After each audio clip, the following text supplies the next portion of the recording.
Supersonic. Supersonic. Supersonic. Supersonic. Sonic.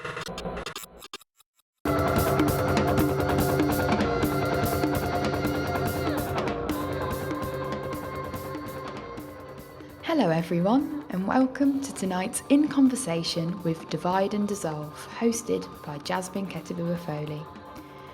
As Supersonic was founded and is led by women, one of our key aims is to be an inspiring space where women, trans and non-binary artists who are creating extraordinary new music are celebrated and recognised.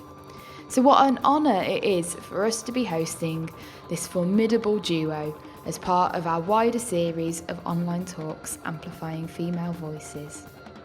So as a new edition of this series, we begin exploring the notion of heaviness in creative practice, examining ideas of great force, intensity and turbulence within music and live performance. To get you acquainted, tonight's panellists are Takea and Sylvie, the two members that make up Divide and Dissolve. Together, they utilise drums, guitar, saxophone and live effects to create music designed to decolonise, decentralise and destroy white supremacy. There is an undeniable chemistry between the two musicians when interlocked in their waves of sound. The music they create is both heavy and beautiful, classically influenced yet thrillingly contemporary, and above all, powerfully expressive.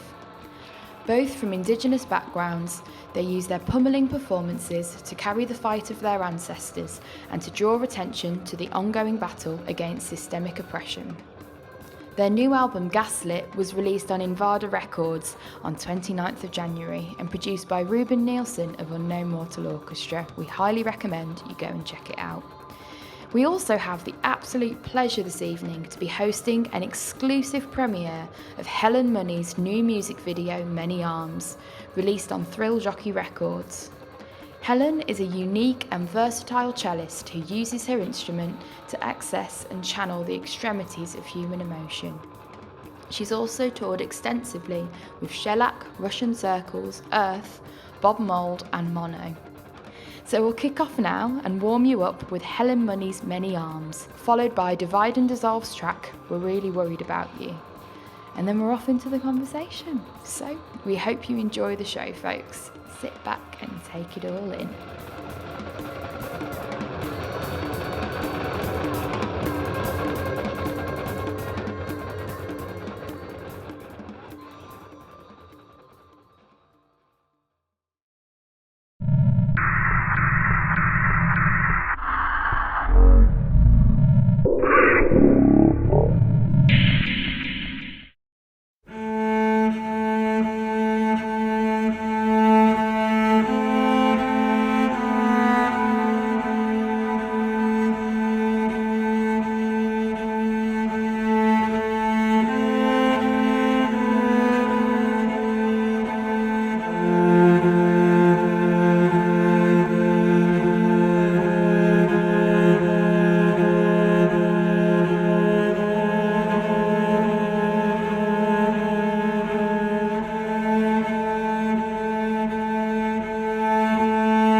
Supersonic.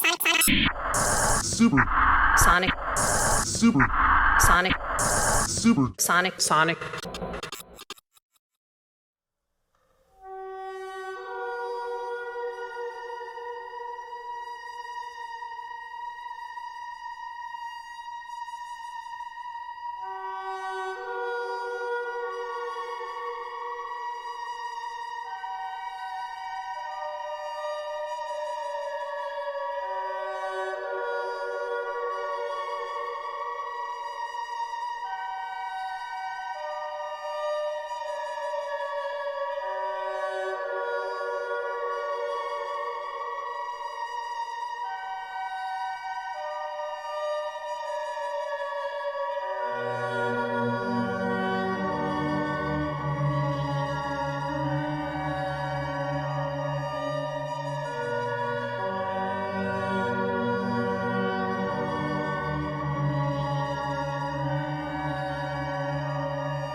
Supersonic.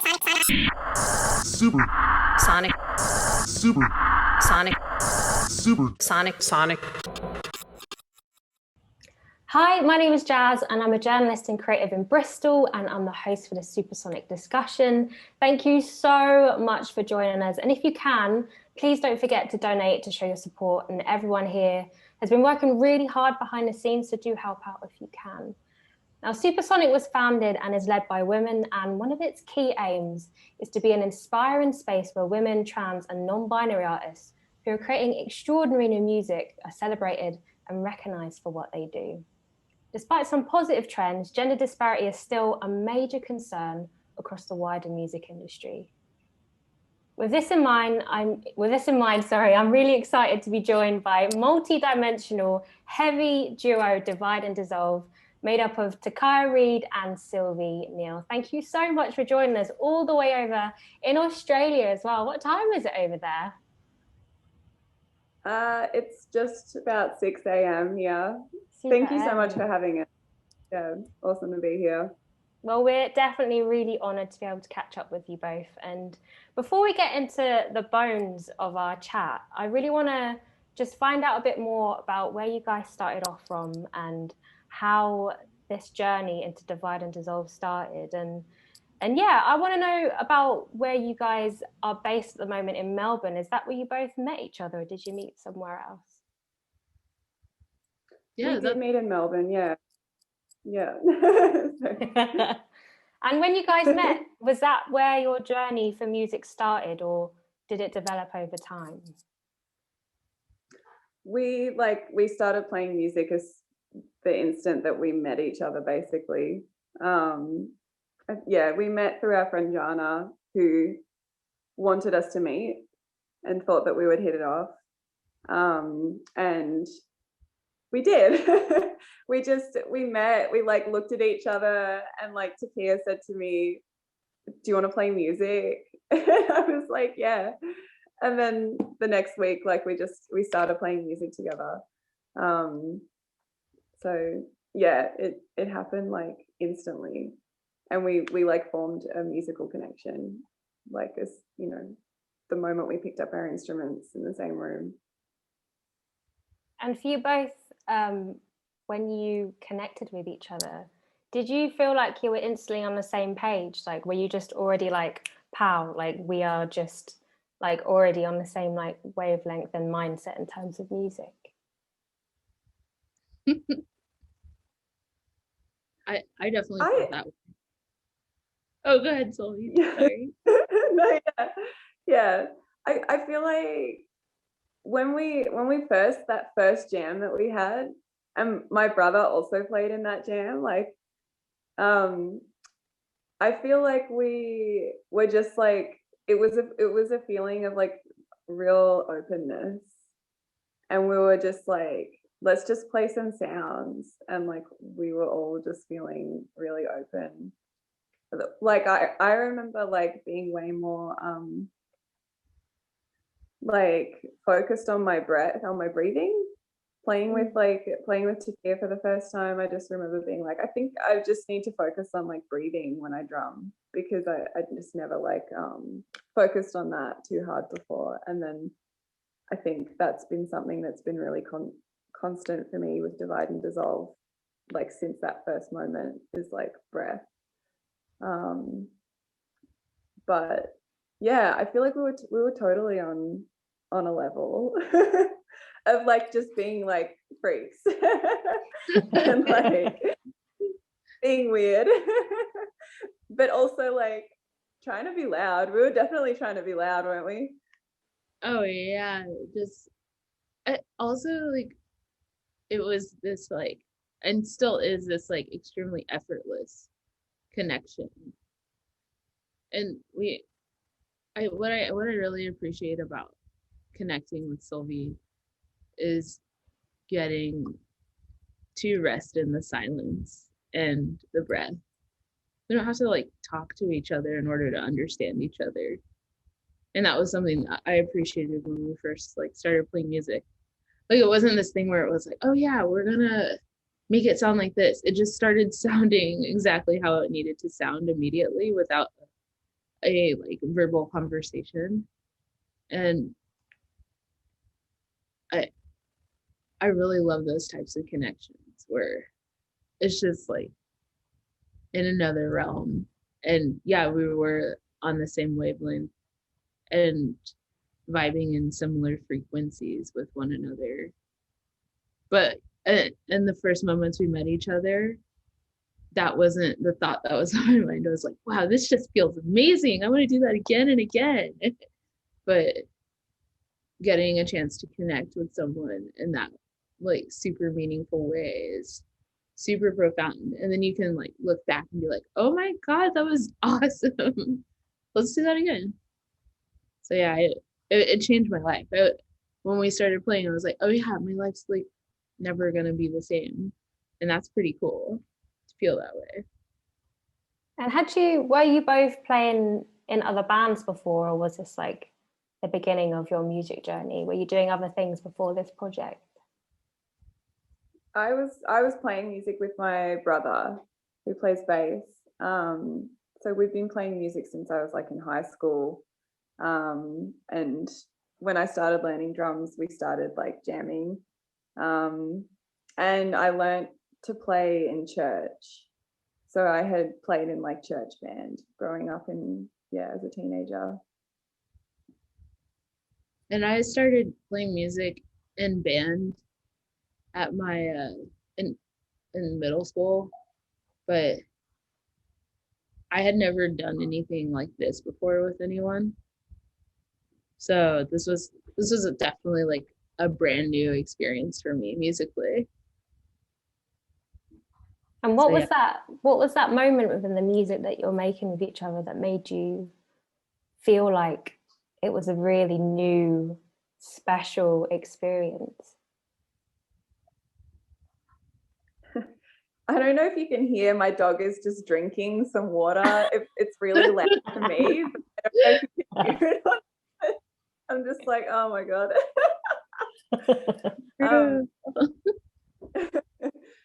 Yeah.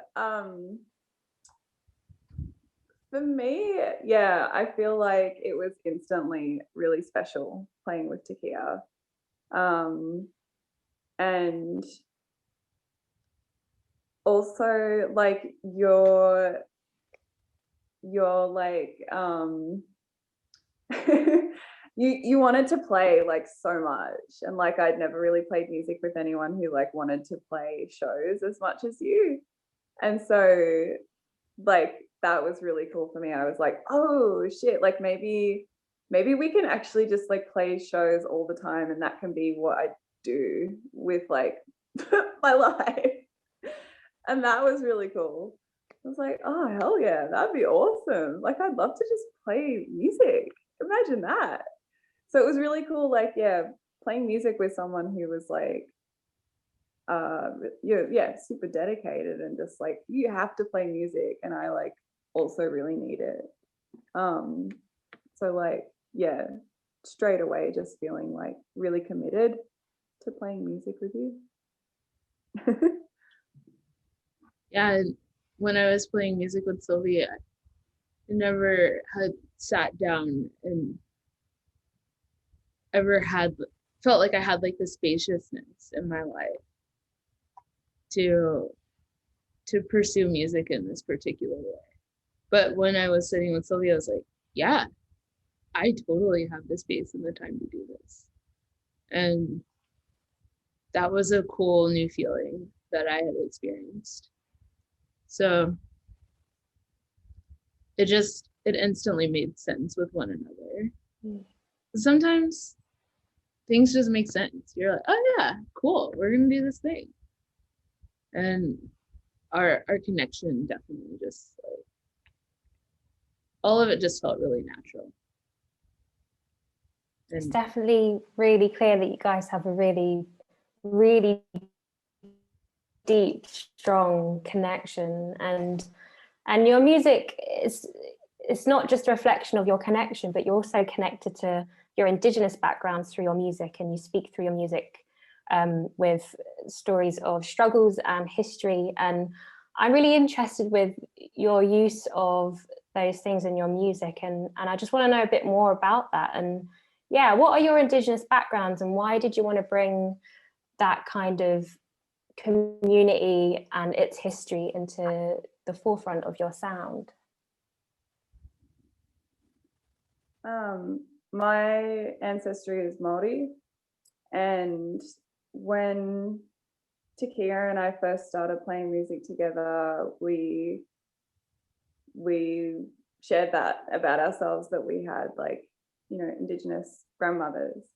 We like talked about our grandmothers, and so that was like also a really important connection that we shared with each other. And I feel like it just like deepened our understanding of each other. And yeah, like the way it comes into our music is, it feels really powerful to have these like ancestors behind us. And yeah,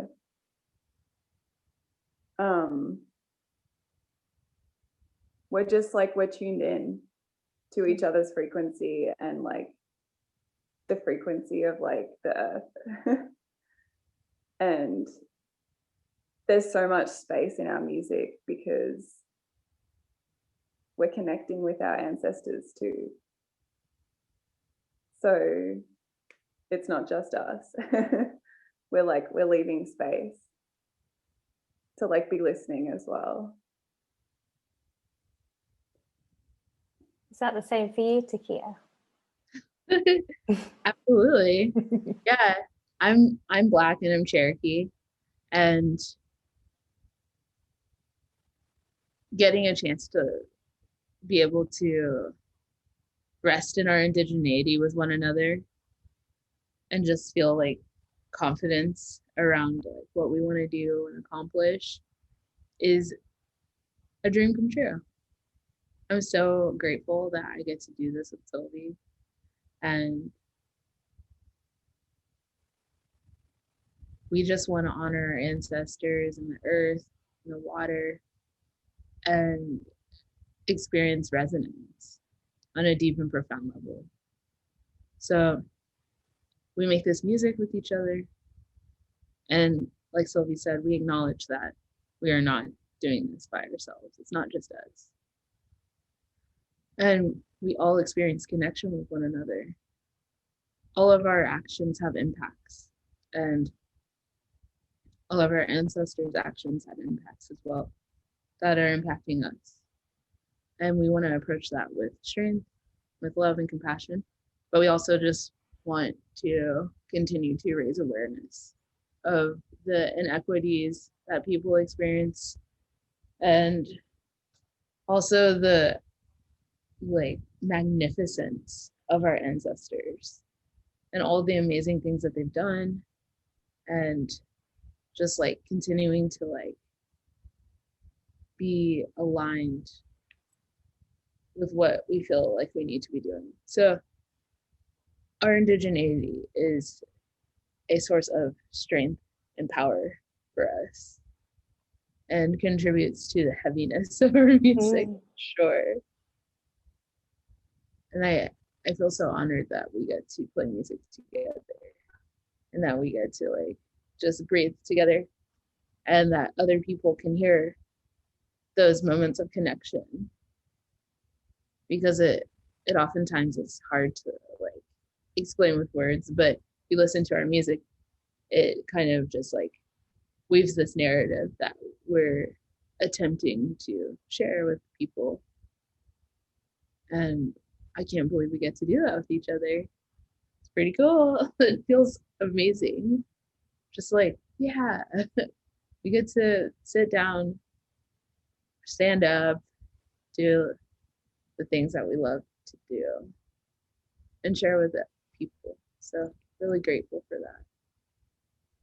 Absolutely. And you spoke about resonance and connection there, and how it's not just you, it's your ancestors there. And I'm interested to know whether when you're in that frame of mind, whether it's like writing the songs or when you're actually performing, does it feel like there's a sense of ritual and when you're on stage? Is that how you approach it, or is it just something that is just there in the background in your sort of soul and heart, I guess, when you're playing music?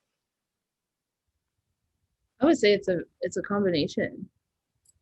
We definitely are very intentional about how we interact with one another. But then there is this framework that feels like natural. We didn't speak about it. It exists. It sustains us. It picks us up when we need to be picked up. So, yeah, rituals are very interesting. And we definitely would do things in order to like accomplish our goals. Every show, like every album we write, every time we speak about our band, it is very important to do it with intention. And that's something that I feel like we try to embody and are constantly like super open to learning more about, because learning and openness around that is very important. Do you feel that sense as well, Sylvie, of intention when you come to songwriting and performing as Divide and Dissolve? For sure, yeah. And I think like as like, well, now we've been in a band together for what, like 5 years now, so just playing our music feels you know, that could be like the ritual aspect of our connection. And even when we write music, we have always written music in such a consistent way together. So we do intentionally do these things in order to connect most deeply with each other and you know, everything around us and our ancestors. So yeah, for sure. Yeah. And with that powerful message behind your songs, and I guess it's not just your ancestors, but like you said a second ago, Takia, you said that, you know, you're pretty much trying to push for societal change as well through your music. It's not just the history, it's also pushing forward and bringing that history to the present and into the future as well. And what does it feel like to know that you're playing your music, but it's also a sound that's pushing for societal change as well? It feels immense. It feels really vulnerable, and it feels like what we should be doing. It feels important to bring conversations to a space that oftentimes doesn't facilitate these types of conversations. You're just out and about, you're going to a show, and then all of a sudden you're talking about subtle or colonialism. I don't know. Feels fun to me. So many things happen at shows. Yeah. It sparks a lot of conversation. People are like, wow, I went to that show and this thing happened, and had these conversations. So it feels cool to open up a different space and these institutions that people continue to build. And I would say it's very positive feeling and fun and surprising oftentimes. People are so surprising and so beautiful. and capable of so much more than they'll ever get credit for.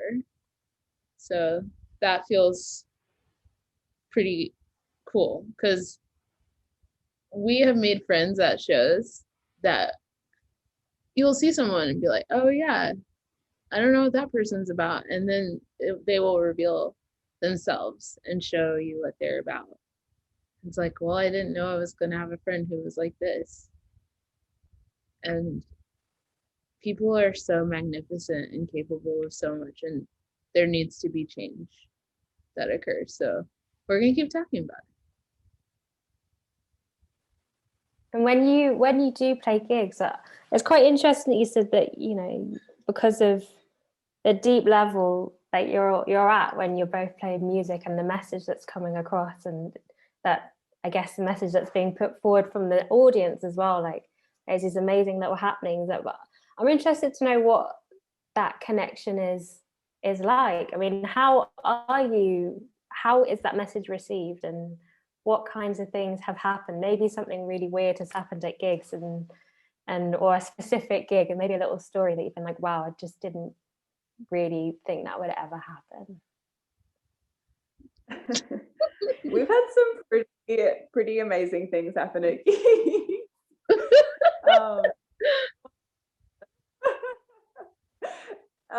I'm not sure if I should tell all the stories, but I feel like it's usually really positive, and like it always feels like we've done our job at the end of the night, and it can be really, really hard work too, but like it's just like people are there with us, and that's another reason why we leave so much space in our music, is for like our music to resonate inside of people, and for there to be space for people to be like, people are like processing our music as it comes to them.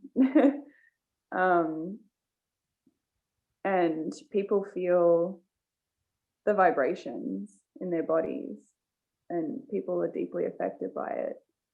But yeah, some funny things have happened at our shows. That space is really important, but that space kind of requires for people to be listening, and sometimes people want to chat at a show and, like, you know, maybe take up their own space or whatever, you know, and like we don't like playing over that. We need like that space to be given to us. Like, it's really important. And so there have been shows where we've had to, like, we've stopped playing, basically. We've like, yeah, we've had to stop playing. But we've also, yeah, I don't know, it's just like, it's mostly really, really awesome playing shows. I really miss it. When you have stopped playing, I mean, so are you saying that people come up on stage and they tend to just tell their story and share a bit of themselves, I guess? Is that what you're describing? No, although that has happened actually. And that was really cool. Because like we're happy for like to go with the flow as well. But no, I'm talking about like white people taking up space at our shows. Right, okay. And yeah. not shutting up, basically. Not allowing space for us. So yeah, when that happens, we offer the space to them, actually. We're like, do you want to come up here and say something? And nobody ever does. But yeah, like, they're really happy to just, like, you know, stand in the crowd and just like chat away, and, you know, be like taking up space in this way that feels really normal to them, because it's really normal. So yeah, it's like we make a point of being like, no, we're taking this space back, like, you need to be quiet.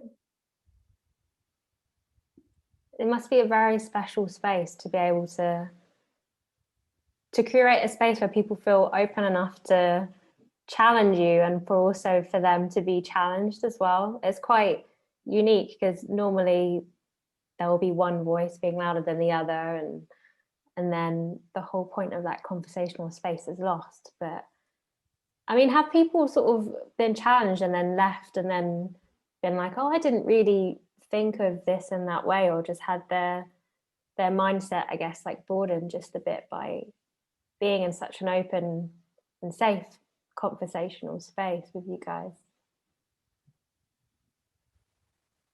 Totally. Mm.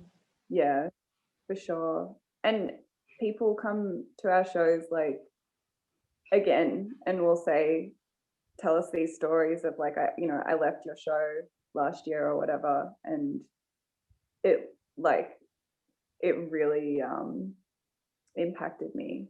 People often do, yeah, come up to us and just before they leave the show, they just have to say like, oh my God, like, I'm just like processing what happened at this show. And it's really beautiful how open people are. And people go home and like talk to their family and or friends or whatever about what we talk about, and it just feels like super awesome when that happens. That's just awesome. Have you found that? Have you had that similar experience as well, Takia? Do you resonate with that too? Yeah. Yeah, definitely. People are intense. But we opened up the Spaceport, so really happy to create spaciousness for that. It's like, yeah, when we play a show, there's a acknowledgement of the land we're on, and an acknowledgement that like slavery and genocide are in existence and present. And it feels inappropriate for people to be talking over that. I don't know what's more important than that in that particular moment. So if someone wants to talk over that, I want to know why. One time, someone was saying something really inappropriate, and it happened to be this audience of about 2,000 people. And I was like, come on stage right now. And they didn't show up. But you know why they didn't show up? Because the person who we were opening for happened to be standing right beside this person. And she invited that person to leave immediately because they were being so hateful. And then I said, I was like, look, these people are cowards. You can't even just like come up on stage and talk about it. I find that so like cowardly. I'm like, you're just gonna sit there and be anonymously hateful? I'm like, come up on stage, let's have a talk about it. You think it's so important to like talk over us acknowledging the land and our ancestors? Okay, let's have a discussion about it. We don't want to talk about it. We're really open people, and I understand that like the power structures of like white supremacy and like colonization have taught people how important their voice is, but that those like systems need to be challenged and broken down. And we're going to continue challenging these systems because they're really oppressive. On the other hand, we've also like, we were playing a show to about 2,000 people as well. And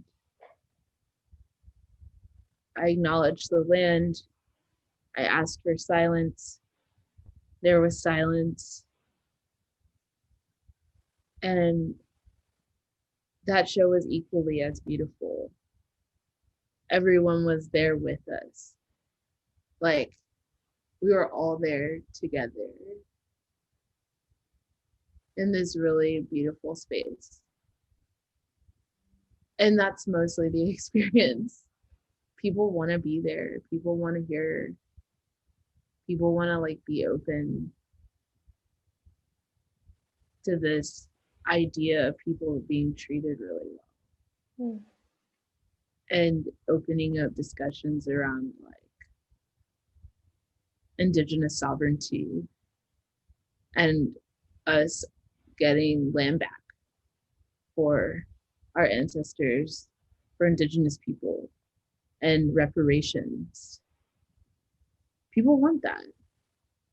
I want to think that, and also I know this because people continually express their desire for this. There's been people who are like, I gave this land back because we were at your show. I was like, that's what's up. That's what we're here to be doing. And I feel really honored that we get to be a part of this gigantic process where so many people have dedicated their life towards the fulfillment of this. So we are just a small part in this work that's happening. And I'm really happy that we get to do it because it means the world to us.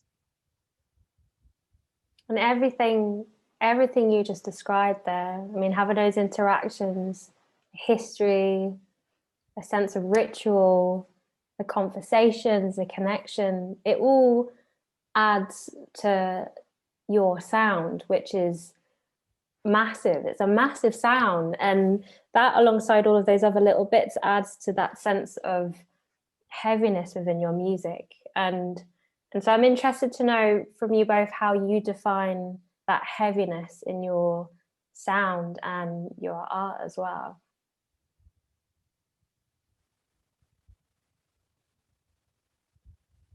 I guess it's like, I think of it like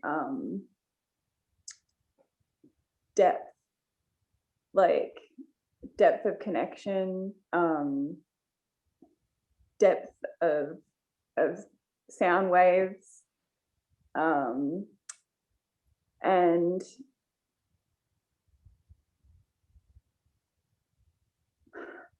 like, it's so cheesy, but like depth of love. Like, we just like are so loving in our like practice. There's so much love and intention. It just like our sound comes from like us like putting the most into everything. It's just like, and also like the depths of like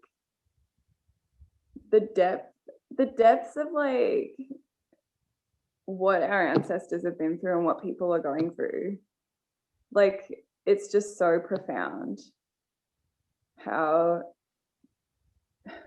dehumanizing white supremacy is. And like, so we just want to like be deeply loving and healing. Like, our music is like attempting to be healing as well, through like the frequencies and the vibrations that people can feel. Like, music has the power to do that. And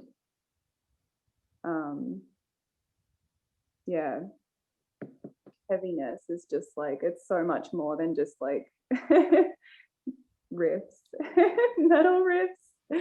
I just feel like we're so different from so many other metal bands, and our idea of heaviness is probably completely different to like so many other people's.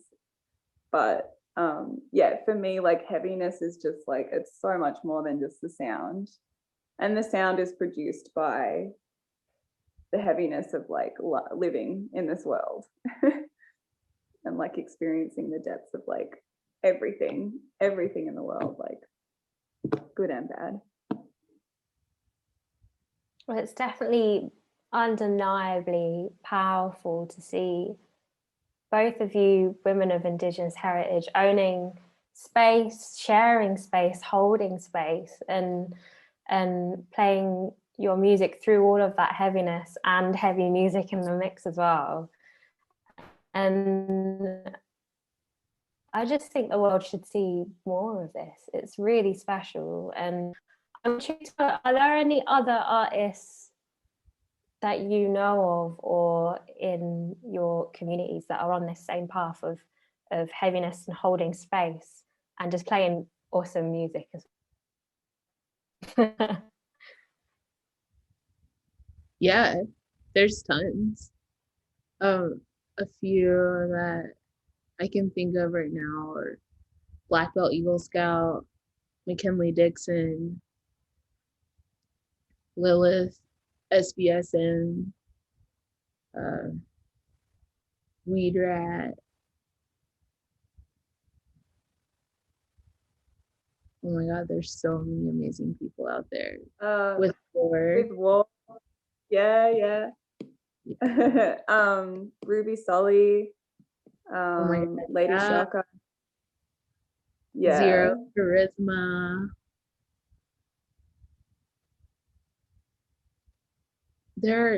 We have so many beautiful friends playing so much amazing music. I want to like write down a list and be like reading it all the time. Because it's like, oh my God, it's so nervous, like being interviewed. Oh my God, brain.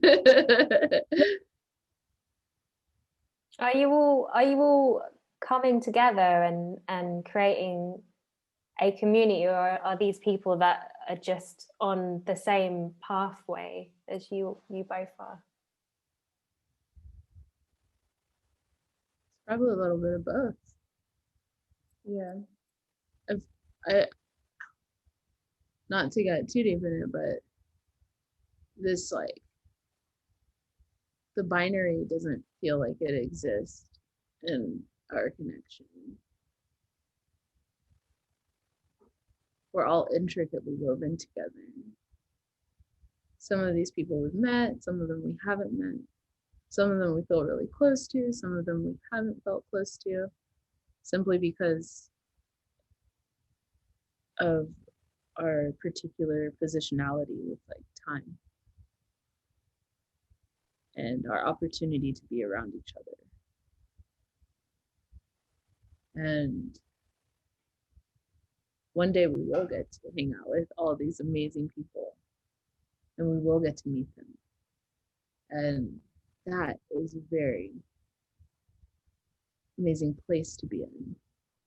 Like getting to meet someone, be in the same place as them, and to both create time and space for one another. I want to continue to have that space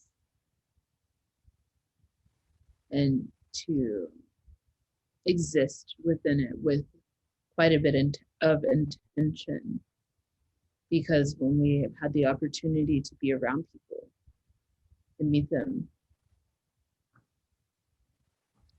it's been like some of the most beautiful experiences we've ever had. So all of those people that we mentioned, like there are so many more people out there. We just haven't met them yet, but hopefully soon we will. I'm sure your paths will cross, absolutely. And so I wanted to talk a bit about your latest album, Gaslit, which was released on Invader Records in January this year, and it was produced by Ruben Nielsen from the band Unknown Mortal Orchestra, which is pretty exciting. And I just wanted to know how that connection ended up happening and what it was like to work with him. I like this story So, okay, because it just wait, are you oh, gonna tell it do you want from the to tell beginning or the beginning? Yeah. well, I mean, like the focusing beginning. Okay, great. We were just like, we were on tour, Tahir and I, and we were thinking like, oh, it would be awesome to like work with someone to like produce our music. Like, we've never done that before. Seems to be like something that people do a lot. Like, that would be really cool. And we decided to like focus on that. And so we talked about like this person. Who would this person be? Like we want to work with like a person of color. Like we want to work with someone who doesn't play metal music. Someone who's like, I want them to be like a pop artist. Like I was someone like, really different. I want it to be a man of color who's a pop star. We're just making stuff up. And like obviously we've told Ruben this story, which is really funny. But yeah, we were just like, we focused on it. We would be driving through the mountains and we would like talk to the mountains about this, you know. And then and then we get this email and it's like, oh hi, like what did it do you remember what the email here? Because I actually don't. Yeah, it was funny. It was like, hi, Ruben Nielsen of Unknown Mortal Orchestra is interested in your band. And I was like, okay, cool. I was like, This was so like his, was it Tom yeah, emailed us? manager. And then I sent back some weird email just being like, yeah, give him my number. And then we talked on the phone and I was like, oh my God. wait, this is so weird. This is what we were just focusing about.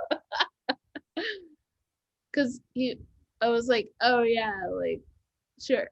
Like, we looked up his tour dates. He's coming to Australia. So I was like, sure, is he touring or something? We're happy to support. No, he was thinking about something else. I was like, okay, well, just give this person my number. Like, when we talked on the phone, he's like, yeah, I heard your music. Do you have plans? I'm like, yeah, we have plans. Like, of course. I was like, wait, do we have plans? He's like, yeah, I'd love to like produce your album. And I was like, wait, this guy has great energy. Oh my God. And then we just were on the phone talking, and then he was like, yeah, we should like go on tour. I was like, yeah, we should go on tour. I was like, I want to hear your music. Like, if you want to produce our album, I want to make sure we're like aligned. And then we went on tour with him, and oh my God, mind blown. He's amazing. That was like so fantastic meeting him in that way. Like, we both got to introduce each other to our music. And now we have this like amazing album and friend, and I can't believe that we got a chance to meet one another in that space. Like, Sylvie was like, Sylvie brought this up. Sylvie was like, we should have a producer. We should have like different ears on our music. And I was like, oh my God, you're so smart. Duh. Like, but Ruben is extremely special and definitely someone we were supposed to meet and connect with. And I'm so happy he started it. He hit us up. And tell me a bit about the vibe that he brought to the album. Like, what what did his ears bring to your music? I feel like weirdly he made it heavier. I'm like, oh shit. He like, yeah. I was kind of surprised. And is there going to be another collaboration in the works, or is this like a one thing? There's going to be more stuff. We never know what the future is going to hold, but we can hope for the best, right? But yeah, I'm so happy that we. And also, Oh, go ahead. Sorry. no, it's all right. No. I was going to say you've both also joined Invader label, and I'm just really keen to find out what it's like being with them as well, being part of the Invader family. It's awesome. I feel like they like understand us and have been really supportive. But yeah, it was super exciting to like connect with like Jeff, who just understood and like connected with our music and wanted to put it out there, because our music is like pretty weird. And like I love that the label do like soundtrack work, and like it feels like we're in good company for sure. But they've been awesome to work with. Wicked. Well, I'm keen to see more from both of you and to hear more gigs. And now that the world is kind of opening up a bit more and there's more gigs happening, what's on the horizon for Divide and Dissolve? Are there any events coming up or things that people can put down in their diaries and come check you out?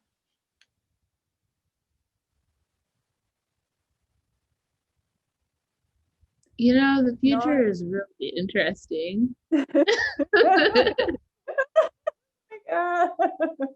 Yeah, there will be. Next year, Definitely. for sure, there's going to be.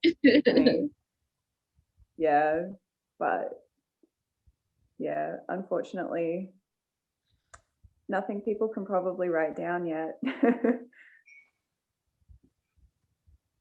But if I was to say anything, I'd definitely say that people, if you're watching and you haven't gone to see Divide and Dissolve yet, or you haven't listened to their music, go and buy their latest album, Gaslit. It is absolutely phenomenal. But yeah, I just wanted to thank you for joining us tonight, and it's been absolutely amazing connecting with you and finding out a bit more about your music. And I hope that we get to see you over here in the UK really soon at Supersonic gigs as well. It's really exciting to be able to see you both, and yeah, I hope you've had a really great time with us here as well tonight. Thank you for Thank you so much. Yeah, it's been awesome talking to you. Can't wait to meet you. We will sometime in the future, definitely. And for people watching as well, don't forget to donate, and you can also stay with us here for more music and supersonic fun. Thank you very much. Bye. Bye. Bye. Wow, so that's all folks, that was totally brilliant. Join us now and please give a giant cyberspace applause to tonight's participants, Takea, Sylvie and Jazz, and a massive thank you to all of you tuning in out there. We hope you enjoyed that as much as we did. Join us next time on Thursday the 10th of June as we present the Montreal trio Big Brave in Conversation. Hosted once more by journalist Jasmine Ketibuah-Foley, we'll continue on the topic of heaviness. We also have an upcoming kids gig with the DIY label Curl on Saturday the 22nd of May, a real-life in-person gig with the legendary Godspeed You Black Emperor in January 2022. And have also been rescheduled for May 2022. So head to our website www.supersonicfestival.com to book your tickets. Thanks again folks, take care and we'll see you again soon. Supersonic over and out.